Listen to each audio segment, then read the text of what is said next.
चलिए दोस्तों, स्वागत है आप लोग का हमारे इस यूट्यूब चैनल पे। चूँकि बीपीएससी के एग्ज़ाम का डेट आ चुका है और हम कोशिश करेंगे कि बिहार से रिलेटेड जीके, करेंट अफेयर इसको जितनी जल्दी से जल्दी हो सके रिवाइज़ कर लें। इसके लिए हम लोग एक बुक है बिहार एक परिचय के नाम से, इसे हम लोग कवर करने वाले हैं एज ए क्रैश कोर्स के रूप में। ठीक है, चलिए हम लोग स्टार्ट करते हैं इसे। प्राचीन बिहार 6ठी शताब्दी ईस्वी पूर्व में उत्तर भारत में विशाल संगठित राज्यों का अभ्युदय हुआ। बौद्ध रचनाओं में 16 महाजनपद और लगभग 10 गणराज्यों की इस काल में चर्चा मिलती है। इसमें 3 महाजनपद अंग, मगध और लिच्छवी राज बिहार के क्षेत्र में स्थित थे। इन पर विस्तृत जानकारी अंगुत्तर निकाय में मिलती है। गंगा नदी के उत्तर में लिच्छवियों का राज था, जो विभिन्न गणराज्यों का महासंघ था। इनकी सीमाएं वर्तमान वैशाली और मुजफ्फरपुर जिलों तक फैली हुई थी और इनकी राजधानी वैशाली थी। अंग का राज्य वर्तमान मुंगेर और भागलपुर जिलों के क्षेत्र में फैला था। इनकी राजधानी चंपा यानी चंपानगर जो भागलपुर के समीप थी। मगध के अधीन वर्तमान पटना, नालंदा और गया जिलों के क्षेत्र थे। इसकी राजधानी ग्रीव्रज अथवा राजगृह वर्तमान राजगीर में थी। आने वाली शताब्दी में मगध इस क्षेत्र का सर्वाधिक शक्तिशाली राज्य बन गया और शेष राज्यों पर उसका अधिकार हो गया। मगध राज्य का उत्कर्ष। मगध राज्य के आरंभिक इतिहास की चर्चा महाभारत में है। गंगा के उत्तर की ओर विदेह राज्य और दक्षिण की ओर मगध राज्य का उल्लेख महाभारत में है। इसमें मगध के शासक जरासंध का उल्लेख है, जिसे भीम ने द्वंद्व युद्ध में पराजित किया था। यह घटना कौरवों और पांडवों के बीच हुए महायुद्ध से कुछ पहले की है। इस घटना के सही तिथि क्रम का निर्धारण कठिन है। 6ठी शताब्दी ईस्वी पूर्व के पश्चात मगध की राजनैतिक स्थिति सुदृढ़ होने लगी। इसमें 2 शासकों की देन निर्णायक थी, बिंबिसार और अजातशत्रु। दोनों हर्यक वंश के शासक थे और महात्मा बुद्ध के समकालीन थे। महावंश के अनुसार बिंबिसार ने 15 वर्ष की आयु में सिंहासन प्राप्त किया और अर्ध शताब्दी से अधिक समय तक शासन किया। उसी के अधीन मगध का साम्राज्य विस्तार आरंभ हुआ। वह एक महत्वाकांक्षी शासक था और योग्य कूटनीतिज्ञ भी। अपनी राजनैतिक स्थिति सुदृढ़ करने के लिए उसने वैवाहिक संबंधों की नीति अपनाई। उसकी पहली पत्नी कौशला देवी कोसल की राजकुमारी थी। इस विवाह से दहेज के रूप में बिंबिसार को काशी का क्षेत्र प्राप्त हुआ। साथ ही कौशल का शासक उसका मित्र हो गया। इससे अन्य राज्यों के साथ संघर्ष में बिंबिसार की स्थिति मजबूत हुई। उसकी दूसरी पत्नी चेल्लना वैशाली के लिच्छवी शासक परिवार की राजकुमारी थी। इस विवाह से बिंबिसार के संबंध वज्जियों के साथ सुदृढ़ हुए। उसकी तीसरी पत्नी पंजाब की मद्र राजकुमारी थी। वैवाहिक संबंधों द्वारा पश्चिमी और उत्तरी सीमाओं को सुरक्षित कर लेने के बाद बिंबिसार ने अपने पूर्वी पड़ोसी अंग के राज्य पर चढ़ाई कर वहां के शासक ब्रह्मदत्त का वध कर दिया। उसका युद्ध अवंती के शासक चंद्रपद्योत महासेन के साथ भी हुआ, जो अनिर्णायक रहा। अंततः दोनों ने मैत्री कर ली और प्रद्योत के उपचार के लिए बिंबिसार ने अपने चिकित्सक जीवक को उज्जैन भेजा। एक विवरण के अनुसार बिंबिसार का कूटनीतिक संपर्क गांधार के शासक से भी रहा। इस प्रकार बिंबिसार ने युद्ध और कूटनीति से मगध के क्षेत्रों का विस्तार किया और अपनी प्रतिष्ठा में वृद्धि की। बिंबिसार के जीवन का अंत दुखद परिस्थिति में हुआ। उसके महत्वाकांक्षी पुत्र अजातशत्रु ने सिंहासन पर अधिकार करने के लिए अपने पिता को बंदी बना लिया। बौद्ध स्रोतों में अजातशत्रु को अपने पिता का हत्यारा कहा गया है, परंतु जैन स्रोत इससे सहमत नहीं है। अजातशत्रु 492 से 460 ईस्वी पूर्व ने अपने पिता की साम्राज्यवादी नीति को आगे बढ़ाया। उसने 2 महत्वपूर्ण युद्ध लड़े। पहला युद्ध कोसल के शासक प्रसेनजीत के साथ हुआ, जिसने काशी पर पुनः अधिकार कर लिया। अजातशत्रु ने प्रसेनजीत को पराजित कर संधि पर बाध्य किया। काशी का क्षेत्र मगध को पुनः प्राप्त हुआ और कोसल की राजकुमारी वाजिरा का विवाह अजातशत्रु के साथ हुआ। दूसरा युद्ध वज्जी गणराज्य के साथ हुआ। इसके लिए गंगा, गंडक और सोन नदियों के संगम पर एक सैनिक छावनी का निर्माण हुआ, ताकि वहां से वैशाली पर अभियान में सुविधा हो। यह क्षेत्र पाटिल ग्राम कहलाया, जो बाद में पाटलिपुत्र के नाम से विख्यात हुआ और मगध के विस्तृत साम्राज्य की राजधानी बना। इस युद्ध में छल से भी काम लिया गया। भगवती सूत्र के अनुसार अजातशत्रु ने अपने मंत्री वस्कार की सहायता से वज्जी संघ के सदस्यों में फूट डालकर उनकी शक्ति को कमजोर कर दिया। तत्पश्चात उसने वैशाली पर आक्रमण कर उसे जीत लिया। इस प्रकार गंगा नदी के दोनों ओर मगध का आधिपत्य बन गया। अभी भी अवंती राज्य मगध का प्रबल शत्रु बना हुआ था। अजातशत्रु के शासन के अंत में अवंती के राजा द्वारा मगध पर आक्रमण की संभावना थी। अतः अजातशत्रु ने राजगीर की सुरक्षा हेतु किलेबंदी करवाई। इन दीवारों के अवशेष अभी भी देखे जा सकते हैं। किसी कारणवश अवंती का आक्रमण टल गया। अजातशत्रु की मृत्यु तक मगध के विस्तार का पहला चरण पूरा हो चुका था और मगध की स्थिति समकालीन राज्यों में सर्वोपरि होने लगी थी। अजातशत्रु ने राजगीर में पहली बौद्ध संगति का आयोजन किया, जिसमें बुद्ध के उपदेशों का संकलन किया गया। इनकी दो श्रृंखला हैं, श्रुत यानी उक्तियां और विनय यानी संघ के नियम। यानी अजातशत्रु ने राजगीर में पहली बौद्ध संगति का आयोजन किया था। ठीक है, अब आगे देखते हैं। अजातशत्रु का उत्तराधिकारी उदयभद्र या उदयीन था, जो कि 460 से 444 ईस्वी पूर्व तक उसका टेन्योर था। साम्राज्य के क्षेत्रों में उत्तर और पश्चिम की ओर विस्तार के पश्चात अब राजगीर राजधानी के रूप में उपयुक्त नहीं रही। प्रमुख नदियों के संगम पर स्थित होने के कारण पाटलिपुत्र संचार, यातायात और व्यापार के दृष्टिकोण से महत्वपूर्ण था। ठीक है, इसी के साथ पाटलिपुत्र का उत्कर्ष आरंभ हुआ। उदयन के उत्तराधिकारी दुर्बल और अयोग्य थे। महावंश के अनुसार ये सभी पितृहंता भी थे। अतः उनसे तंग आकर प्रजा ने उनकी सत्ता का अंत कर दिया। इस वंश का अंतिम शासक नागदशक था। इस वंश का अंतिम शासक कौन था? नागदशक था। अगले शासक शिशुनाग द्वारा मगध की राजधानी वैशाली में स्थापित की गई। उसने मगध की सीमाओं का और अधिक विस्तार किया। उसकी सर्वश्रेष्ठ सफलता अवंती के राज्य पर विजय थी। इसी के साथ इन दोनों राज्यों के मध्य लगभग एक शताब्दी पुराना प्रतिद्वंद्विता समाप्त हुई। पुराणों के अनुसार प्रद्योत वंश की सेना नष्ट हुई और अवंती का क्षेत्र मगध साम्राज्य में शामिल हो गया। शिशुनाग ने वत्स और कौशल के राज्यों पर भी विजय प्राप्त की। उसके उत्तराधिकारी कालाशोक के अधीन वैशाली में द्वितीय बौद्ध संगति का आयोजन हुआ। उसके उत्तराधिकारी कालाशोक के अधीन वैशाली में द्वितीय बौद्ध संगति का आयोजन हुआ, लेकिन कालाशोक का शासन अल्पकालीन रहा। तत्पश्चात महापद्मनंद ने सत्ता पर अधिकार कर लिया 344 ईस्वी पूर्व में। महापद्म को निम्न मूल का कहा जाता है, मगर वह एक महान विजेता और योग्य शासक था। मौर्यों के उत्कर्ष के पूर्व मगध साम्राज्य की सीमाओं का सर्वाधिक विस्तार उसी ने किया। उसने एकारट की उपाधि धारण की, कलिंग पर विजय प्राप्त की, कौशल में विद्रोह का दमन कर उस पर अपना नियंत्रण सुदृढ़ किया और संभवतः उत्तरी कर्नाटक तक साम्राज्य विस्तार किया। उसका अंतिम वंशज धनानंद था, जिसके शासनकाल में सिकंदर का भारत पर आक्रमण हुआ। नंद साम्राज्य उस समय शक्तिशाली अवस्था में था। कहा जाता है कि नंद वंश के सैन्य बल, विशेषकर हस्ती सेना के कारण ही सिकंदर के सैनिकों ने व्यास नदी का तट पार करने से इनकार कर दिया और सिकंदर का भारतीय अभियान अधूरा ही रहा। धनानंद एक अत्याचारी शासक था और प्रजा में अलोकप्रिय। सिकंदर की वापसी के पश्चात व्याप्त राजनीतिक अस्थिरता का लाभ उठाकर चंद्रगुप्त मौर्य ने धनानंद का वध कर पाटलिपुत्र पर अधिकार कर लिया और मगध साम्राज्य पर मौर्य वंश की सत्ता स्थापित हो गई। मगध राज्य के उत्कर्ष के कई कारण थे। इस क्षेत्र में लोहे की अनेक खानें थीं जो अच्छे हथियारों के निर्माण में सहायक थी। यहाँ नए अस्त्र शस्त्र का विकास भी हो रहा था, जिसमें महाशिलाकंटक और रथमूसल अत्यंत उपयोगी थे। मगध का राज्य मध्य गांगेय घाटी के केंद्र में था। यह क्षेत्र अत्यधिक उर्वर और समृद्ध था। कृषि की संपन्न अवस्था के कारण शासक वर्ग के लिए आर्थिक संसाधनों की प्राप्ति भी आसान थी, जो साम्राज्य विस्तार के लिए अनिवार्य थे।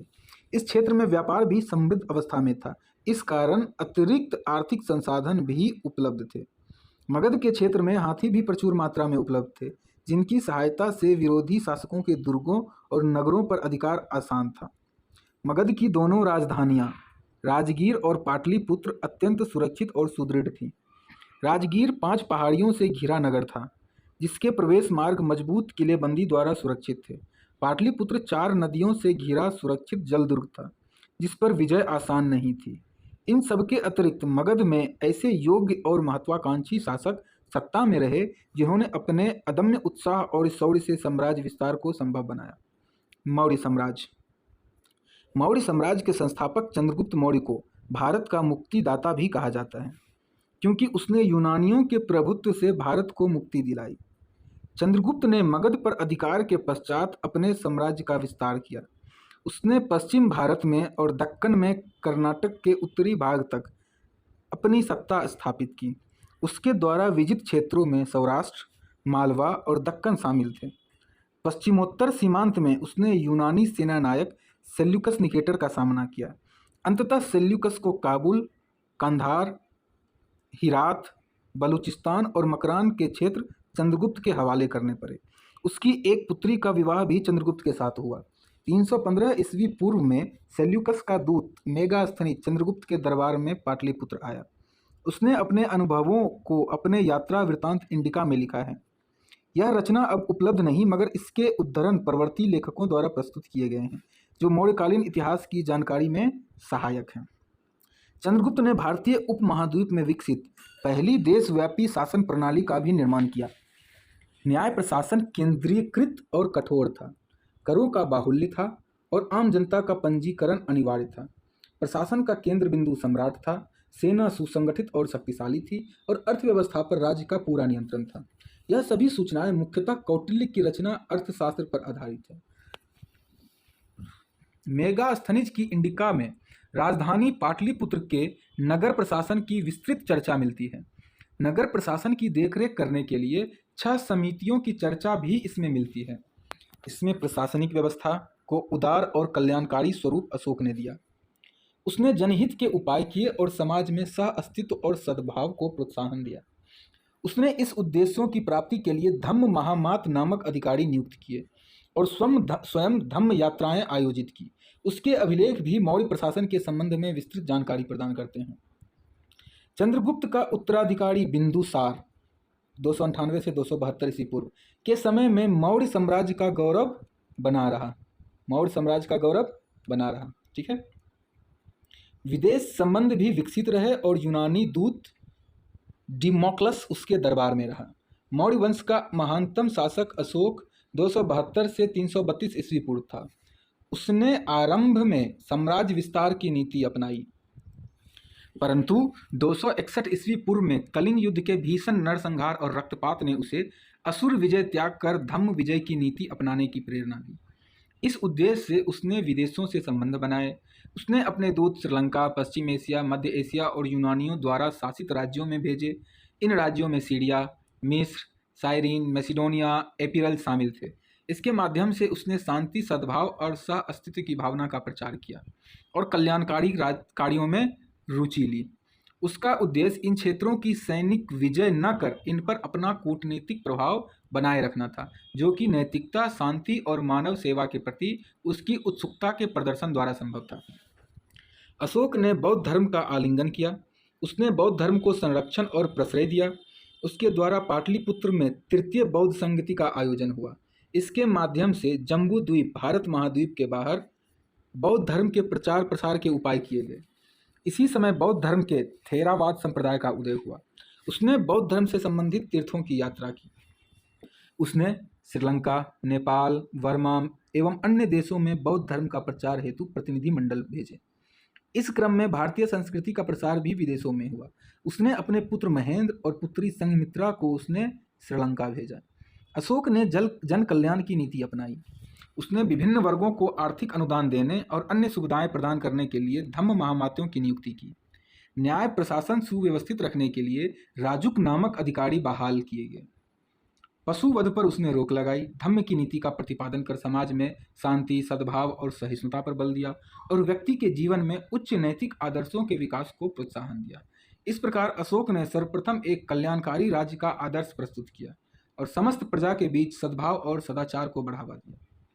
शांति, अहिंसा, मैत्रीपूर्ण विदेश संबंध आदि जैसे सिद्धांतों को अपनी प्रशासनिक नीतियों में अग्रिम स्थान देकर अशोक ने एक महान शासक के रूप में अपनी छवि इतिहास में बनाई। अशोक की आलोचना कुछ इतिहासकारों ने इस आधार पर की है कि उसकी नीति से मौर्य साम्राज्य पतन की ओर अग्रसर हुआ। इसके अनुसार अशोक की शांति प्रिय नीति से मौर्य साम्राज्य के सेना बल को नष्ट कर दिया। इसके अनुसार अशोक की शांति प्रिय नीति से मौर्य साम्राज्य के सैन्य बल को नष्ट कर दिया, जबकि बौद्ध धर्म के प्रति उसके झुकाव ने ब्राह्मणों को रुष्ट कर दिया। यह दोनों कारण मौर्य वंश के पतन में सहायक हुए। इस धारणा को अब स्वीकार नहीं किया जाता है, क्योंकि मौर्य साम्राज्य का पतन कुछ अन्य कारणों से प्रभावित था। अशोक के उत्तराधिकारी की अयोग्यता, साम्राज्य का वृहद क्षेत्र, केंद्रीय प्रशासन की कमजोरी, प्रांतपतियों के अत्याचार और इनके विरुद्ध विद्रोह, हिंद यूनानी शासकों के आक्रमण आदि के कारण साम्राज्य का पतन अशोक की मृत्यु के बाद होने लगा। 185 ईस्वी पूर्व में अंतिम मौर्य शासक वीरद्रथ की हत्या कर पुष्यमित्र शुंग ने राज सत्ता पर अधिकार कर लिया। मौर्य काल में कला और विद्या के क्षेत्रों में भी उल्लेखनीय प्रगति हुई। कौटिल्य एक बहुआयामी प्रतिभा वाला विद्वान था, जिसकी रचना अर्थशास्त्र एक कालजयी कृति है। सुप्रसिद्ध व्याकरणाचार्य पाणिनि की रचना अष्टाध्यायी इस काल की अन्य महत्वपूर्ण उपलब्धि है। मीमांस और वेदांत पर टिप्पणियां लिखने वाला उपावर्ष इस काल की अन्य महान विभूति थी। इस काल में स्थापत्य कला भी उन्नत अवस्था में थी। मेगास्थनीज ने पाटलिपुत्र नगर की सुंदरता का वर्णन किया है। पटना के दक्षिणी भाग में कुम्हरार में मौर्यकालीन राजप्रसाद के अवशेष मिले हैं, जिनमें एकास्म गोलाकार स्तंभ अपनी निर्माण विधि के लिए प्रसिद्ध है। यह शैली ईरानी कला से प्रभावित थी। इसी शैली में ऊंचे और भव्य स्तंभ अशोक द्वारा अपने अभिलेखों के प्रचार हेतु बनवाए गए। पत्थर को चमकाने की कला इस काल में अत्यंत उन्नत अवस्था में थी। इसका सर्वोत्कृष्ट उदाहरण पटना सिटी के दीदारगंज मोहल्ले से प्राप्त यक्षिणी की मूर्ति है। राजगीर का सोन भंडार गुफाएं और गया के समीप बराबर की पहाड़ियों की गुफाएं भी मौर्यकालीन स्थापत्य के उदाहरण प्रस्तुत करती हैं। इन गुफाओं में बौद्ध भिक्षु एवं आजीवक पंथ के आचार्य विश्राम करते थे। चलिए अब हम लोग देखेंगे मौर्योत्तर बिहार। चलिए देखते हैं।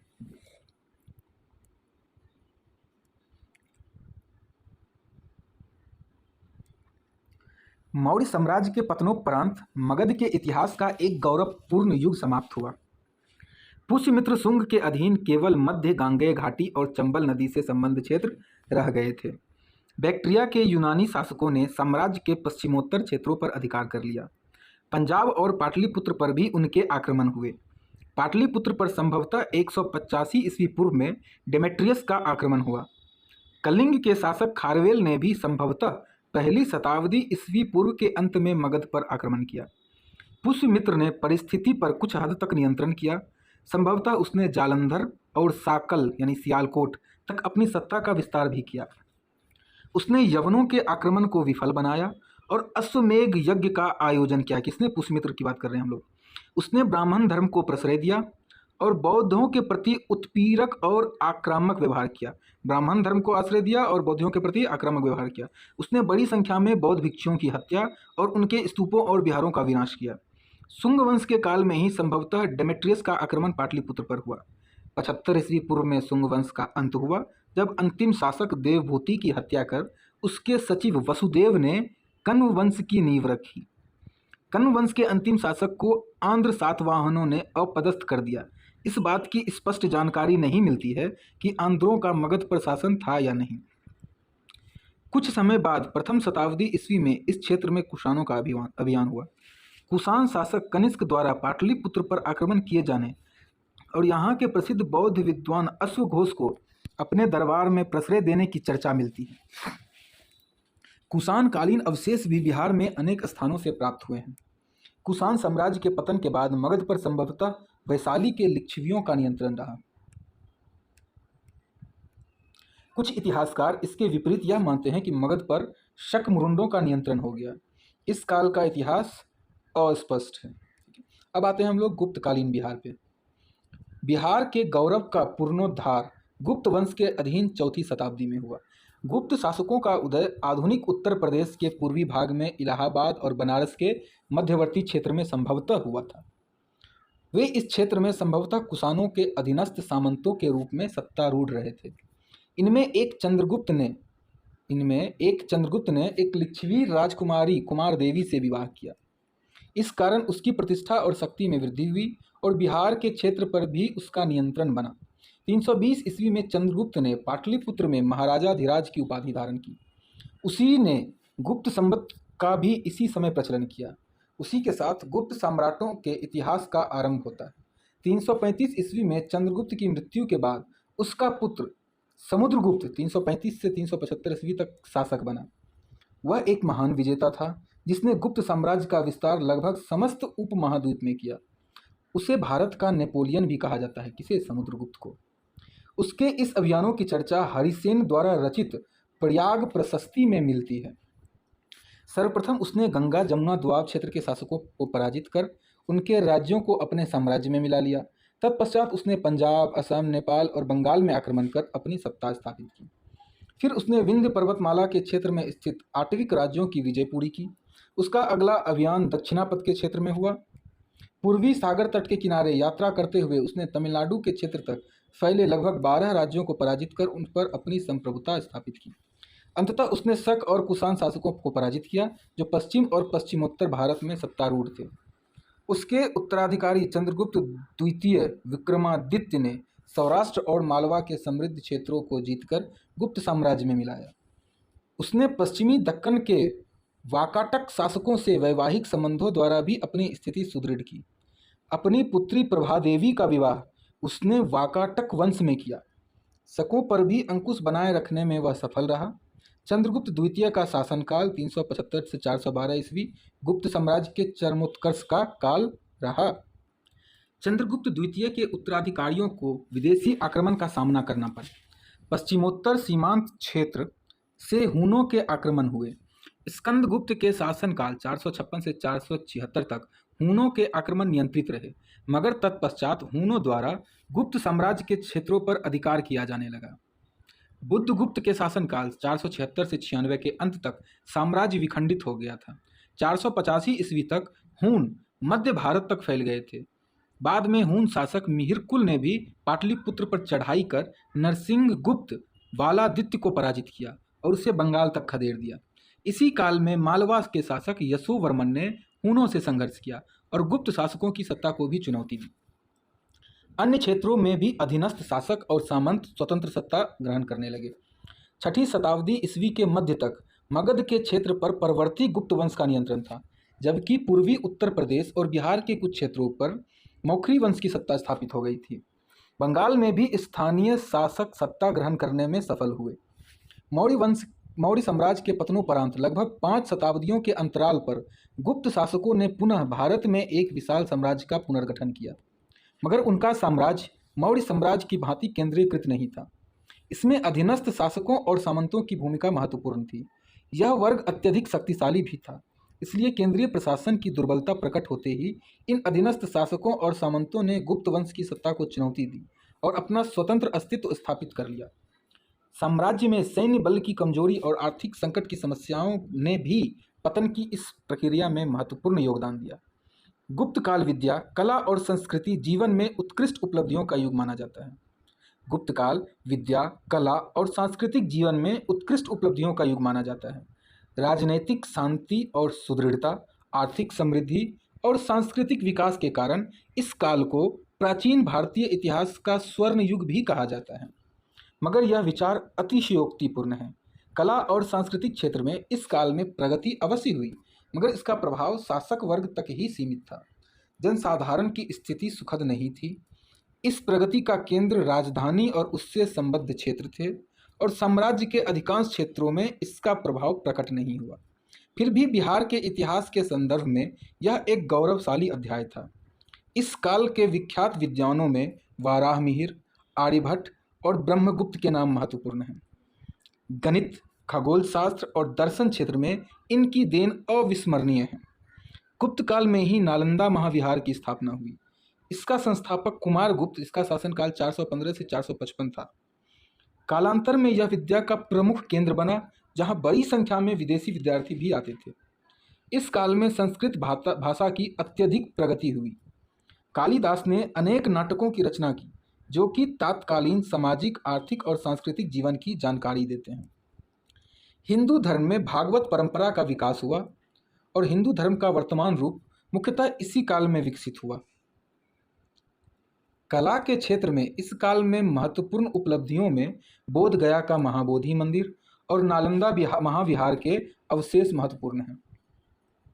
चंद्रगुप्त द्वितीय के शासनकाल में चीनी यात्री फाहियान भारत आया।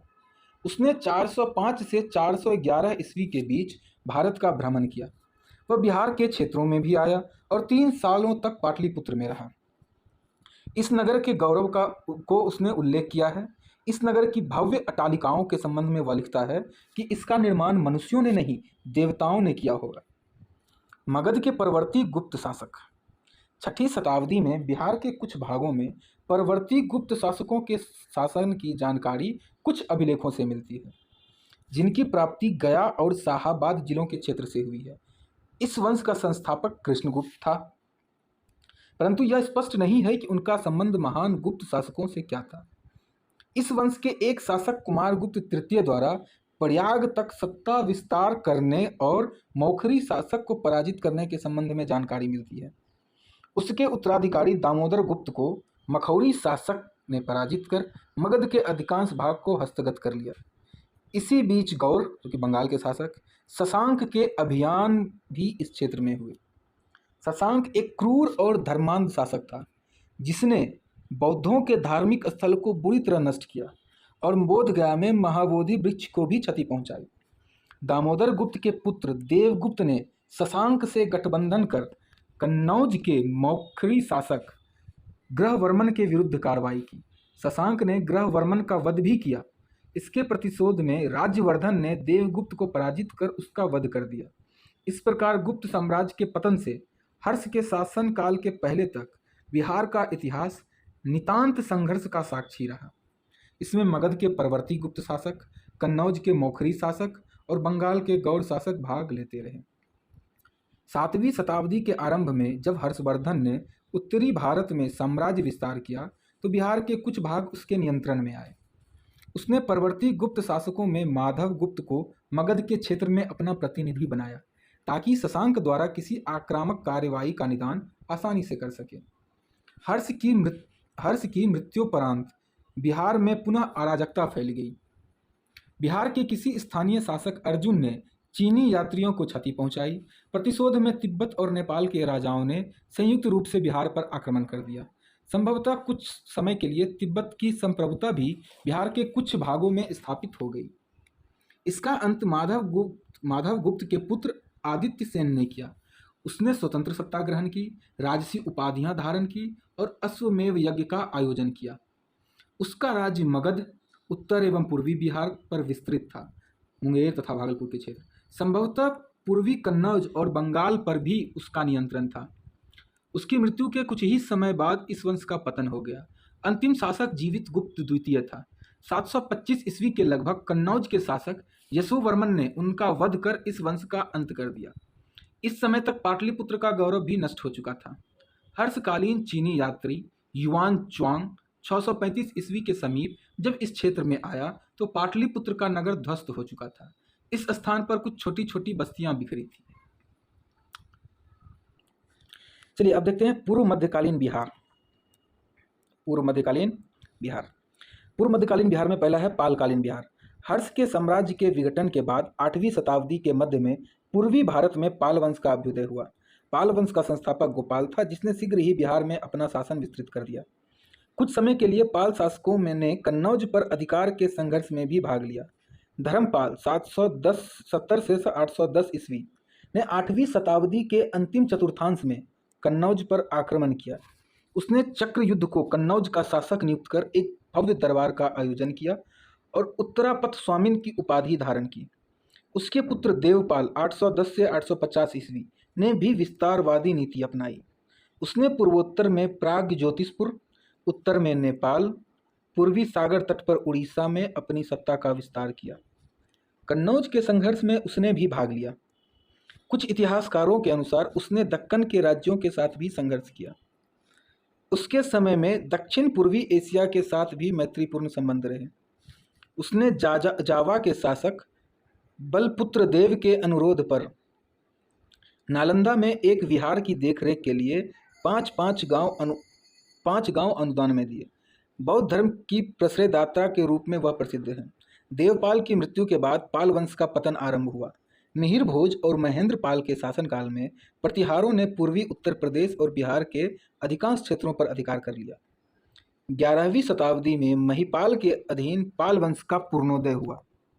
उसने समस्त बंगाल और मगध के क्षेत्रों पर अधिकार कर लिया, मगर उसके उत्तराधिकारी कमजोर थे। इसका लाभ उठाकर बंगाल क्षेत्र में कैवर्त शक्तिशाली हो गए और सेन शासकों ने उत्तरी बिहार और बंगाल कुछ क्षेत्रों में अपना राज्य स्थापित कर लिया। पालों की शक्ति मगध के कुछ भागों में सिमट कर रह गई। रामपाल की मृत्युपरांत गहरवालों ने भी बिहार में शाहाबाद और गया तक विस्तार कर लिया। सेन शासकों विजयसेन और बल्लाल सेन ने भी अपनी सत्ता का विस्तार करते हुए गया के पूर्व तक अपना नियंत्रण स्थापित कर लिया। अराजकता के इसी वातावरण में तुर्कों के आक्रमण बिहार में 12वीं शताब्दी के अंत तक आरंभ हो गए थे। गढ़वाल वंश के शासक गोविंद चंद्र के मनेर ताम्रपत्र में तुरुष्कदंड नामक कर की गढ़वाल वंश के शासक गोविंद चंद्र के मनेर ताम्रपत्र में तुरुष्क दंड नामक कर की चर्चा मिलती है। कर यानी टैक्स। यह कर इस क्षेत्र के किसानों से प्राप्त किया जाता था और इससे तुर्कों के आक्रमण रोकने के साधन प्राप्त किए जाते थे। पाल शासक बौद्ध धर्मावलंबी थे। उन्होंने बौद्ध शैक्षिक संस्थाओं को प्रश्रय दिया। विक्रमशिला महाविहार की स्थापना धर्मपाल ने की। उसी ने नालंदा महाविहार को 200 ग्राम दान स्वरूप दिए। उदंतपुरी और जगदल के विश्वविद्यालय भी पाल शासनकाल में संगठित हुए। तिब्बत से पालों के घनिष्ठ संबंध थे। बौद्ध विद्वानों में शांतरक्षित और अतीश दीपांकर इस काल में तिब्बत गए। बख्तियार खिलजी के अभियान के बाद भी नालंदा महाविहार में शिक्षा प्राप्ति के लिए बौद्ध भिक्षु धर्मास्वामिन तिब्बत से बिहार आया। दक्षिण पूर्वी एशिया के द्वीपों से भी व्यापारिक और मैत्रीपूर्ण संबंध बने रहे। उस क्षेत्र के शैलेंद्र वंशीय शासक ने देवपाल से नालंदा में एक बौद्ध मंदिर के निर्माण की अनुमति प्राप्त की। उस मंदिर की देखरेख के लिए देवपाल ने आर्थिक अनुदान भी दिए। पाल शासकों ने मूर्ति कला को भी विशेष प्रोत्साहन दिया। गौतम बुद्ध तथा हिंदू देवी देवताओं की सुंदर प्रतिमाएं चमकीले काले पत्थर में बनाई गई। कांस्य प्रतिमाओं के निर्माण में पाल युग सर्वश्रेष्ठ था। फिर अगला है मिथिला के कर्नाट शासक। बिहार में जिस समय तुर्कों के सैनिक अभियानों की पृष्ठभूमि बन रही थी, उस समय इस क्षेत्र में राजनीतिक अस्थिरता थी। 11वीं शताब्दी के अंत तक पालों की सत्ता बिहार में पतनशील थी। रामपाल के शासनकाल में 1097 से 98 ईस्वी में तिरहुत के कर्नाट राज्य का उदय हुआ। इसका संस्थापक नन्यदेव था। इसकी चर्चा एक महान शासक के रूप में होती है। उनका पुत्र गंगदेव एक योग्य प्रशासक था। इसकी राजधानी सिमरावगढ़ थी, जो अब नेपाल तराई के पूर्वोत्तर क्षेत्र में स्थित है। कर्नाटक वंशीय शासक नरसिंह देव का संघर्ष बंगाल के सेन शासकों के साथ होता रहा है। इसी कारण नरसिंह देव द्वारा तुर्कों के साथ सहयोग किया गया। जब बख्तियार खिलजी के अभियान बिहार के क्षेत्र में हुए तो नरसिंह देव ने भी उसे नजराना या भेंट राशि देकर संतुष्ट किया। उस समय नरसिंह देव का अधिकार तिरहुत और दरभंगा के क्षेत्रों पर फैला हुआ था।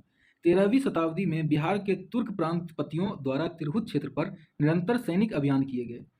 समकालीन तिब्बत यात्री धर्मास्वामी ने इस क्षेत्र में तुर्क सेनापति तुगरिल तुगन के असफल अभियान की चर्चा की है। उस समय तिरहुत पर राम सिंह देव का शासन था। कर्नाट शासकों के साथ दिल्ली के सुल्तानों का संपर्क निरंतर बना रहा। सामान्यतः दिल्ली सल्तनत के प्रांतपति जो बिहार एवं बंगाल के क्षेत्र में नियुक्त थे, कर्नाट शासकों से नजराना प्राप्त करते रहे। इस क्षेत्र की विजय अंततः गयासुद्दीन तुगलक के बंगाल अभियान के क्रम में हुई। उस समय तिरहुत का शासक हरि सिंह देव था। तुर्क सेना के आक्रमण का वह सामना न कर सका और नेपाल की तराई में पलायन कर गया। उत्तर और मध्य बिहार के क्षेत्रों का विलय इस प्रकार हो गया। 1378 ईस्वी तक कर्नाट वंश का पूर्णतः अंत हो गया। हरि सिंह देव एक महान समाज सुधारक के रूप में सक्रिय रहा। उसी के समय पंजी प्रबंध का विकास हुआ। फलस्वरूप पंजीकारों का एक नया वर्ग संगठित हुआ। स्मृति और निबंध संबंधी रचनाएं भी इस काल में सबसे बड़ी संख्या में लिखी गई और मैथिली समाज का जो रूप वर्तमान काल तक बना हुआ है, इसकी विशेषताएं इसी काल में परिपक्व रूप धारण कर सकी। चलिए, ये था हम लोगों का प्राचीन पूर्व मध्यकालीन बिहार। अब आते हैं हम लोग मध्यकालीन बिहार पे। मध्यकालीन बिहार में आते हैं। बिहार में तुर्क शासन 12वीं और 13वीं शताब्दियों के मोड़ पर तुर्क आक्रमण के समय बिहार का क्षेत्र एक संगठित राजनीतिक इकाई नहीं था। उत्तर और मध्य बिहार के बीच गंगा नदी एक भौगोलिक विभाजन रेखा के साथ साथ राजनीतिक सीमा रेखा भी थी। उत्तरी बिहार का अधिकांश भाग उस समय मिथिला के कर्नाट राज्य के अधीन था, जबकि मध्य बिहार विभिन्न छोटे छोटे शासकों के अधीन था। मध्यकालीन बिहार के इतिहास की सबसे महत्वपूर्ण विशेषता यह रही है कि यह सभी पृथक क्षेत्र एक संगठित राजनीतिक इकाई और प्रशासनिक नियंत्रण के अधीन आ गए। बिहार में तुर्क सत्ता की स्थापना का वास्तविक श्रेय इब्ने बख्तियार खिलजी को जाता है। वह बनारस और अवध क्षेत्र के सेनापति मलिक हुसामुद्दीन का सहायक था। उसने 12वीं 13वीं शताब्दी के मोड़ पर बिहार में कर्मनासा नदी के पूर्वी और सैनिक अभियान आरंभ किए। उस समय सेन वंश का शासक लक्ष्मण सेन था और पाल वंश का शासक इंद्रद्युम्न पाल था। बख्तियार की पहली महत्वपूर्ण सफलता उदंतपुरी की विजय थी, यानी बिहार शरीफ की विजय थी, जो 1198 ईस्वी में संपन्न हुई। तत्पश्चात उसने 1203 से 4 ईस्वी में नदिया बंगाल पर चढ़ाई की, जो लक्ष्मण सेन की राजधानी थी। उसे किसी विशेष विरोध का सामना नहीं करना पड़ा, बल्कि नदिया में तो लक्ष्मण सेन उससे भयभीत होकर बिना युद्ध किए ही अपनी राजधानी से पलायन कर गया। गंगा नदी के दक्षिणी मैदान पर तुर्कों का नियंत्रण हो गया और बंगाल के भी अधिकांश भाग उसके नियंत्रण में आ गए। बख्तियार ने इन क्षेत्रों को एक प्रशासनिक इकाई में संगठित किया और अपनी राजधानी लखनौती लक्ष्मणवटी में बनाई। उसने ऐबक की संप्रभुता औपचारिक रूप से स्वीकार की, मगर व्यवहार में वह अपने विजित क्षेत्रों का शासक बना रहा। उसकी मृत्युपरांत यह क्षेत्र संभवतः ऐबक द्वारा अधिकृत कर लिए गए, मगर बिहार पर नियंत्रण बनाए रखना दिल्ली के सुल्तानों के लिए कठिन सिद्ध हुआ। बिहार के पूर्व में बंगाल का क्षेत्र था और भौगोलिक कारणों से बिहार और बंगाल की राजनीतिक परिस्थितियां वस्तुतः एक जैसी थी। दिल्ली से दूरी, आवागमन की पर्याप्त सुविधाओं का अभाव और स्थानीय सामंतों की महत्वाकांक्षा, ये सब कुछ ऐसे कारण जिनके फलस्वरूप बंगाल में अलगाववादी भावना सबल रही और यह क्षेत्र पृथक होने के लिए प्रयासशील रहा। यह प्रयास सफल भी रहा और सल्तनत काल में बंगाल में स्वतंत्र राज्यों का निर्माण कई बार हुआ। ऐसी परिस्थिति में बंगाल के शासक बिहार पर भी नियंत्रण के प्रयास करते रहे, क्योंकि पश्चिम में दिल्ली से किसी सेना के आक्रमण की संभावना से अपनी रक्षा के लिए वे बिहार के क्षेत्र को अग्रिम सुरक्षा रेखा के रूप में विकसित करना चाहते थे। अतः बिहार का क्षेत्र दिल्ली और बंगाल के सुल्तानों के बीच संघर्ष का अखाड़ा बना रहा। इल्तुतमिश, बलबन, गयासुद्दीन तुगलक, फिरोज शाह और सिकंदर लोदी के अभियान इस क्षेत्र में हुए। इल्तुतमिश बिहार के सैनिक अभियान आयोजित करने वाला पहला सुल्तान था। इल्तुतमिश ने 1225 में लगभग बंगाल के शासक हिसामुद्दीन इवज को पराजित कर बिहार पर अधिकार कर लिया, लेकिन उसके उत्तराधिकारी इस क्षेत्र पर नियंत्रण बनाए रखने में असमर्थ रहे। बलबन ने पुनः इस क्षेत्र में अभियान किए जब उसने तुगरिल के विद्रोह का दमन किया। इस काल में तुर्कों का नियंत्रण गंगा नदी से सटे हुए दक्षिणी मैदान पर ही स्थापित था। तुगलक काल में बिहार पर दिल्ली सुल्तानों का निर्णायक वर्चस्व स्थापित हुआ। 1324 में गयासुद्दीन तुगलक ने बंगाल अभियान से वापसी कर उत्तर बिहार में कर्नाट वंशीय शासक हरि सिंह देव को पराजित किया। मोहम्मद बिन तुगलक के समय में बिहार के प्रांतपति मजदुल मुल्क ने भी हरि सिंह देव के विरुद्ध अभियान करके उसे पहाड़ियों में शरण लेने पर बाध्य कर दिया। तिरहुत का क्षेत्र तुगलक साम्राज्य में मिला लिया गया है और उसे तुगलकपुर नाम दिया गया है। यहाँ से निर्गत मोहम्मद बिन तुगलक का सिक्का अब भी उपलब्ध है। उसी सुल्तान ने दरभंगा में एक दुर्ग और जामा मस्जिद का निर्माण भी करवाया। समकालीन सूफी संत हजरत सरफुद्दीन यहया मनेरी के मलफूजात और मनाकिबुल असफिया जैसी रचनाओं से बिहार ने तुगलक शासन का इतिहास जानना संभव है। फिरोज शाह भी अपने बंगाल अभियान के क्रम में बिहार आया। उसकी सेना संभवतः झारखंड क्षेत्र से बंगाल की ओर बढ़ी थी। सीरते फिरोज शाही में सुल्तान द्वारा बिहार के प्रसिद्ध संत शेख अहमद चिरमपोश से भेंट करने की भी चर्चा मिलती है। पटना और गया के क्षेत्र में उसके कई अभिलेख भी प्राप्त हुए हैं। राजगीर के कुछ जैन मंदिरों के अभिलेखों में फिरोज द्वारा उन्हें अनुदान दिए जाने की भी चर्चा मिलती है। तुगलक काल में बिहार की राजधानी आधुनिक नालंदा जिला में स्थित बिहार शरीफ में थी। इस राज्य और इसकी तत्कालिक राजधानी का नाम बिहार इसी काल में पड़ा। ऐसा माना जाता है कि यह नामकरण बौद्ध बिहारों पर आधारित था। बिहार शरीफ का नगर बौद्ध धर्म का प्रमुख केंद्र था। उदंतपुरी का महाविहार यहाँ स्थित था। इसके साथ ही अनेक अन्य बौद्ध विहार भी इस क्षेत्र में थे। इसी कारण तुर्कों ने इस नगर अर्जे बिहार विहारों की भूमि कहा। इससे संबंध समस्त प्रशासनिक इकाई भी बिहार कहलाई। इस नाम का सर्वप्रथम उल्लेख 13वीं शताब्दी के मध्य में मिनहाज की रचना तबकाते नासिरी में मिलता है। तुगलक काल में बिहार के प्रशासकों में सबसे महत्वपूर्ण नाम मलिक इब्राहिम का है, जो सामान्यतः मलिक बयां कहलाते हैं।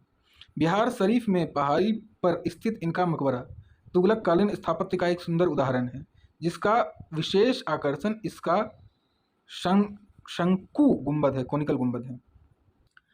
चलिए आगे देखते हैं। बिहार में अफगान प्रभुत्व। ठीक है, 1398-99 में तैमूर के आक्रमण के फलस्वरूप तुगलक साम्राज्य का विघटन हुआ और बिहार का क्षेत्र अपने पश्चिम में संगठित जौनपुर राज्य का आंशिक अंग बन गया। बक्सर और दरभंगा तक जौनपुर के राज्य का विस्तार हुआ, जबकि शेष भागों पर अधिकार के लिए बंगाल के शासक प्रयासशील रहे। जौनपुर के सरकी और बंगाल के हुसैन शाही शासकों के बीच इस क्षेत्र पर अधिकार के लिए एक लंबा संघर्ष हुआ, जो आगे चलकर जौनपुर पर दिल्ली की विजय के बाद दिल्ली और बंगाल के शासकों के बीच भी चलता रहा। सिकंदर लोधी के बिहार शरीफ अभिलेख से ज्ञात होता है कि 1495-96 में हुसैन शाह सरकी को पराजित कर उसने दरिया खां नुहानी को बिहार के प्रशासक नियुक्त किया।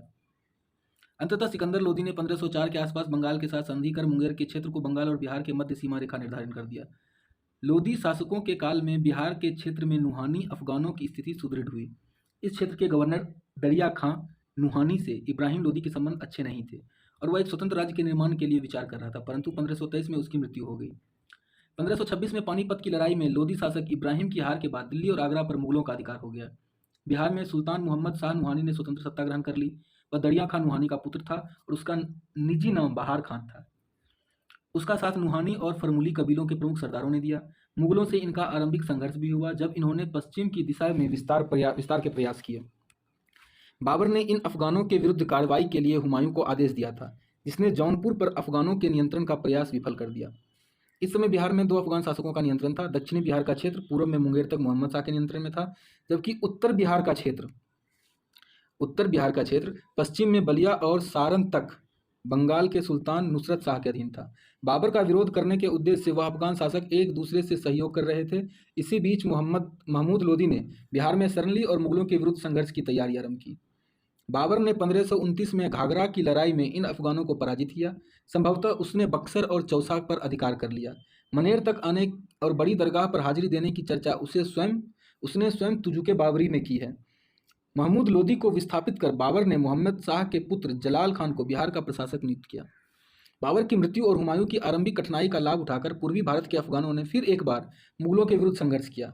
हुमायूं ने 1532 में दौरा की लड़ाई में अफगानों को पराजित किया। इसी के साथ बिहार में नुहानियों की सत्ता का अंत होने लगा। बिहार में नुहानी शक्ति के पतन से अफगानों के बीच एक नए नेता के उदय का मार्ग प्रशस्त हुआ। वह फरीद खान अथवा शेरशाह सूरी था। अब चलिए, अब हम लोग शेरशाह सूरी के बारे में थोड़ा सा देखते हैं। शेरशाह का जन्म संभवतः 1486 में हुआ था। उसका पिता हसन खां सूर सहसराम का जागीरदार था। एक युवक के रूप में शेरशाह ने सहसराम की जागीर का प्रशासन संभाला और लगान प्रबंध को सुसंगठित रूप दिया। इसी क्रम में उसने राजस्व प्रणाली का एक नया रूप विकसित किया, जो कालांतर में उत्तरी भारत के एक विस्तृत क्षेत्र में जब्त प्रणाली के नाम से लागू हुआ। इस प्रबंध की विशेषता यह थी कि इसमें भूमि की माप के आधार पर लगान निर्धारण किया जाता था। शेरशाह ने इसी क्षेत्र में अपनी राजधानिक स्थिति भी सुदृढ़ करने के उपाय किए।